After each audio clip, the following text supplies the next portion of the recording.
Hope you got a lot out of episode 2 in the David B. Meadows series.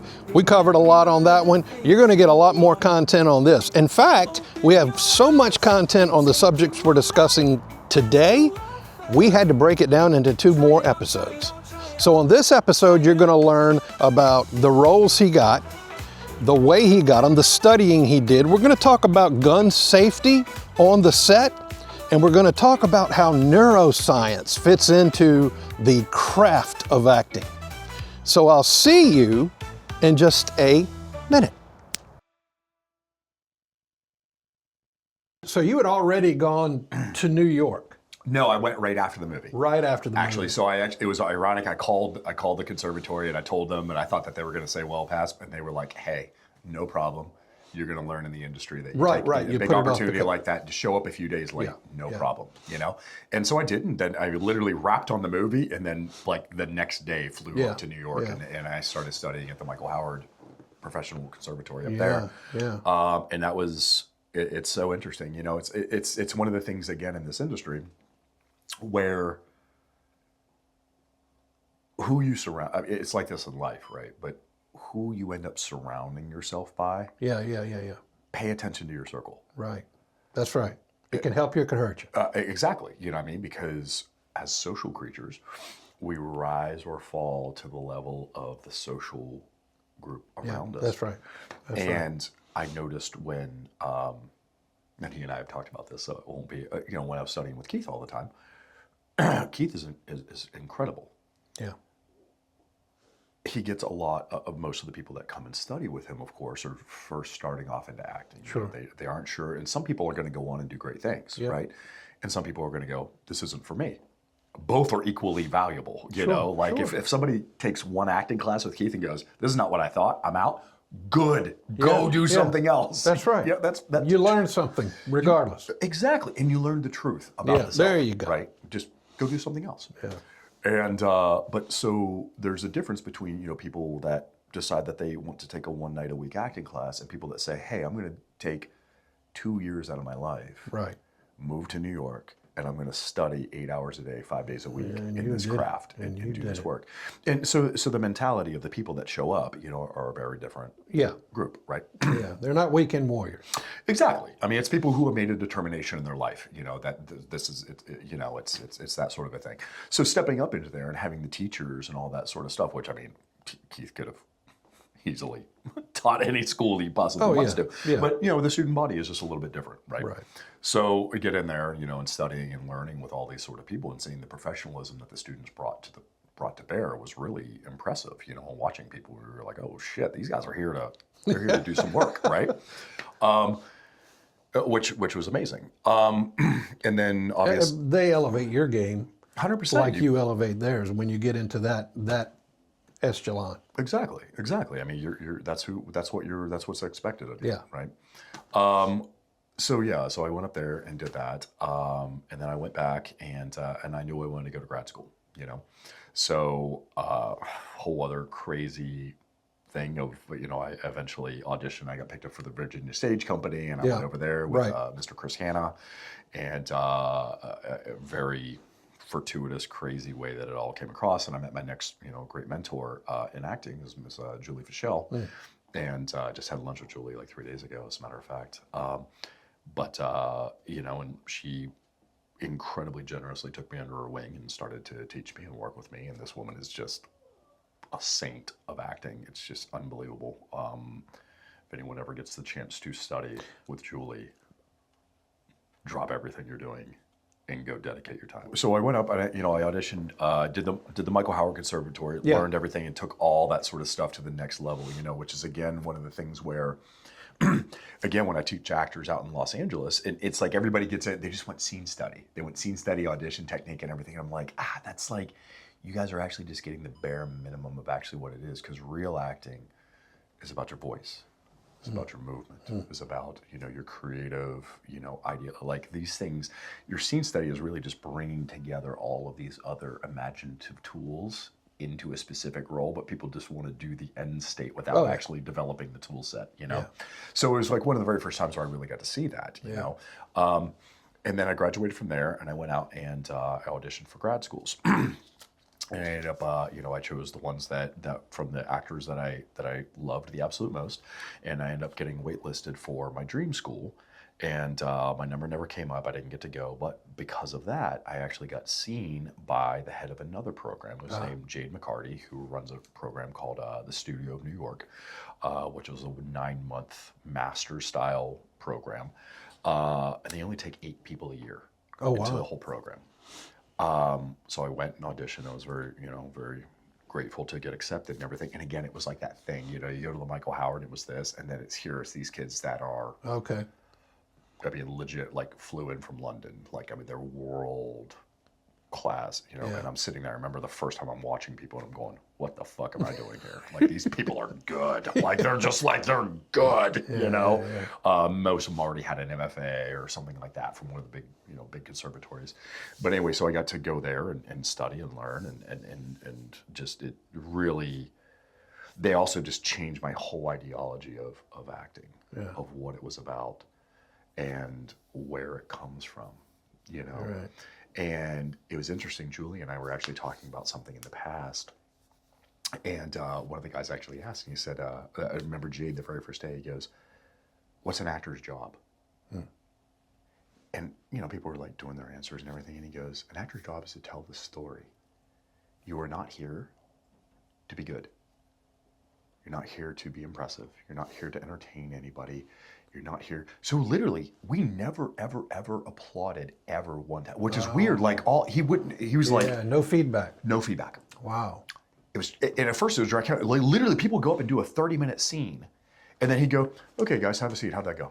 And you want to applaud because they were that good. But then at first as an actor, you see, and this is one of these things about neuroscience. Julie and I were just talking about this, and I think it's the way that the world has gone, which is bad. There's been tons of studies that have proven this. But literally, when you're sitting up there as the actor and you get done doing the scene, and then it's just crickets. And then Jade goes, okay, guys, have a seat. How'd that go? Wow. And you go, well, you're the teacher. How? You tell me. And he goes, how do you think it went? Okay. And there's no good, bad, anything. Yeah. It's literally, wow. So let's talk about what you worked on. And at first you're like, and then you realize, oh, fuck, I'm free.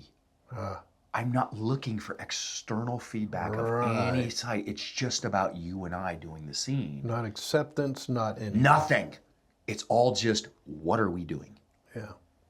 And the interesting byproduct is people's work went through the roof. They're so good when they stop worrying about being good. Wow. You're so brilliant when you stop trying to be smart. Yeah.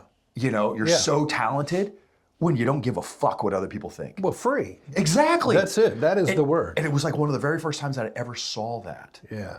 Really just manifest immediately when people's minds shifted to, I'm here to do what I think is right and to have a good time with my partner. Yeah. All of a sudden, we as the audience are going, look how good they are, But as soon as someone's like, I need your approval, we're like, ew. Yes. Immediately, we don't like them. I love that. Yeah. And it applies to everything. Let's face it. That's what I'm bringing it up for. Yeah, that's one of the big things when I work with my neuroscience students. That's one of the things I try to instill in them. I'm like, why do you care what people think? Yeah. Fuck them. Yeah.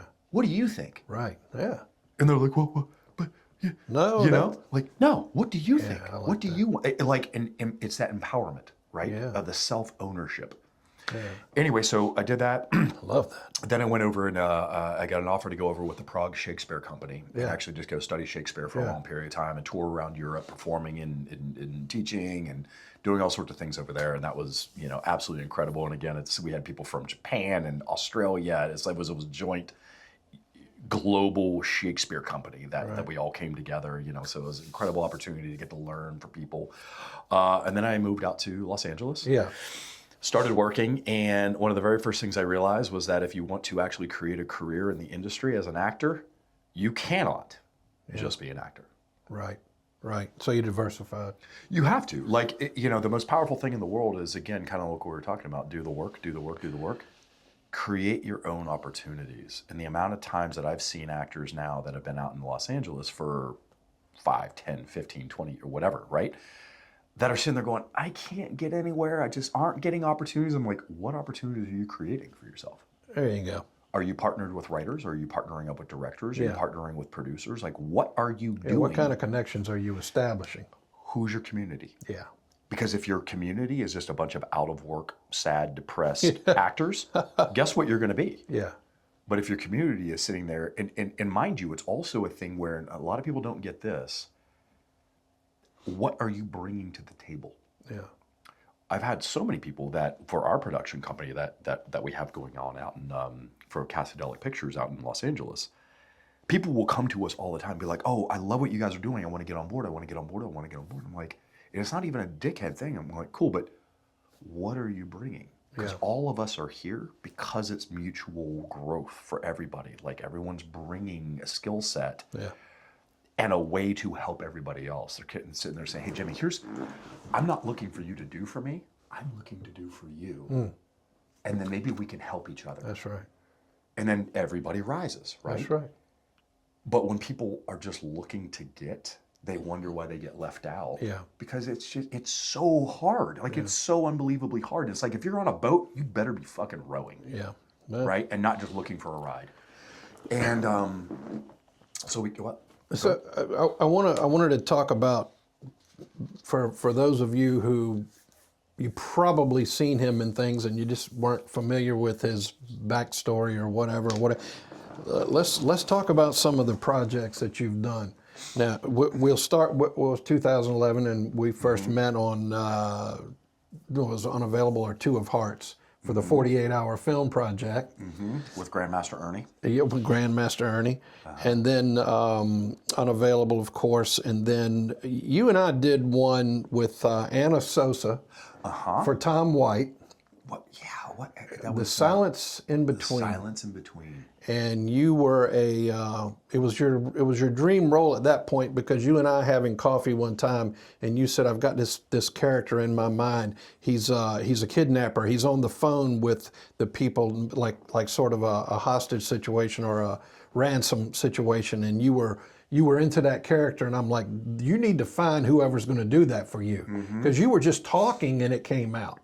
And then you were a very disturbed character in The Silence in Between with Tom White. Yeah. And the reason I bring that one up is because the unfortunate situation on the Rust set with Alec Baldwin and the death of the two people because of the weapon going off and it not being a fake round but alive. What I remember distinctly is you killed me. I die all the time. It's it's no secret. Absolute internet anonymous nothing. Sorry. I did everything you told me to do. Probably deserve it. And well, always. So in that, you had a Glock. And every time Tom White, the director, called cut, before we started back up, you would break that weapon down completely and show it right in my face to let me know, because you were pointing the gun at me. And you were beating me pretty good with the butt of the gun. And when we take a break, you'd say, are you okay? Is it too much? And I was like, shut up. Just the next day, I was yellow and brown and red and blue because you were in that role so tight. And I was also trying to, when we were doing it, even though when I was aiming at you, I was always trying to keep it off. You did. Ever so just to you did. We could cheat it by camera to make it look like exactly. It was, but there's still going to be a sweeping arc. There's going to be, the barrel's going to cross the danger zone, right? But you were so committed to making sure that the crew and me as an actor were safe that you did it every single time. Sure. Every time. Yeah. And nobody ever left the room between those, but you were committed to showing me. And it's a shame that wasn't the case on that set, and what happened. It's very unfortunate. Yeah. But that shows your commitment as well. But after we did a couple of them, after the first one, then you did with the Tom Hanks Oscar nominated. So I'm assuming that your connection with me led to that higher level of acting. 100%. Yeah. 100%. And then so literally, I still get it to this day. Like, Yeah. I actually put your name on my resume at the top. I know. Worked with Jimmy Reese. And then we did that Silence in Between, and then what happened? You got a job on House of Cards, and then there was Imperium with Daniel Radcliffe, and what a nice hairstyle. Yeah. That haircut was Well, that rad. actually, so again, that actually came from, interestingly enough, so Donna Belichick, that cast me in Captain Phillips, Yeah. put me in for a little tiny TV show, which is still one of my coolest ones ever, Banshee, Yeah. on Cinemax with Anthony Starr. That that's was now right about the same time, right? It was exact. I literally did the audition on the set. Gotcha. So Donna, and it's Anthony Starr was on Banshee, Homelander on The Boys now, right, who is right. just, for anyone, for anybody who is a big fan of The Boys, watch Banshee. Anthony, that plays Homelander, Yeah. is the lead of that. He's incredible in it. And take it from me, he's the nicest guy on the planet. He is super kind and sweet and just very, very generous. And he is deserving of all the incredible success that he's had. I guarantee you got a lot out of this past episode. Wait till the next one where we talk about how Dave diversifies further. He starts a production company, a coaching business, and a lot more. So we'll see you next time on the next episode of David B. Meadows, Seal to Acting. See you then. Try it all.